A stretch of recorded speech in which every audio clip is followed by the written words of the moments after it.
வானத்தையும் பூமியையும் படைத்த சர்வ வல்லமையுள்ள தேவனை ஸ்தோத்தரிப்போமாக. இந்த அக்டோபர் 27 முழுவதும் கண்ணின் மணி போல நம்மை பாதுகாத்து வந்த தேவனுக்கு நன்றி செலுத்துவோமா? கிருபையும் மகிமையும் நிறைந்த எங்கள் பரிசுத்தமுள்ள நல்ல தகப்பனே, ஸ்தோத்தரிக்கிறோம், துதிக்கிறோம் ராஜா. இந்த இரவு நேரத்திலும் உம்மை நோக்கி பார்க்கக்கூடிய கிருபை கொடுத்ததற்காக நன்றி தகப்பனே. அப்பா, இந்த நாளிலும் உங்களுக்கு பிரியமில்லாத காரியங்களை செய்து உடைய இருதயத்தை துக்கப்படுத்தியதற்காக எங்களை தயவாய் மன்னியும் ஆண்டவரே. உமக்கு பிரியமான பிள்ளையாய் வாழ உதவி செய்யுங்கப்பா.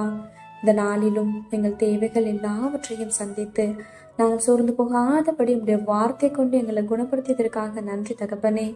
ஆண்டவரே, இந்த நாளிலும் நாங்கள் பெருமை காட்டி கொண்டதற்காக எங்களை தயவா மன்னிச்சிருங்க இசப்பா. பெருமைக்கு எதிர்த்து நிற்கிறீர் என்று வேதத்துல பார்க்கிறோம் ஆண்டவரே. அப்பா, இங்க நாங்க பெருமை காட்டி கொள்ற அளவுக்கு எங்களால எதுவுமே இல்லை ராஜா, எல்லாமே நீங்க கொடுத்ததுப்பா. அதை உணர்ந்தவர்களாய் எல்லா சூழ்நிலையிலும் தாழ்மையாய் நடந்து கொள்ள நீர் எங்களுக்கு கற்றுத்தருவீராக. போல எல்லாரையும் நேசிக்க கற்றுத்தாரும். இரவு நேரத்தில் ஜெபிக்கிற ஒவ்வொருவரையும் ஆசிர்வதிங்கப்பா. அவர்கள் குடும்பங்களையும் நீர் பாதுகாத்து வழி நடத்தும். எங்கள் ஆவி, ஆத்துமா, சரீரம் முழுவதையும் உடைய கரத்திலே கொடுக்கிறோம். நீர் பொறுப்படுத்தி நீர் வழி நடத்தும்.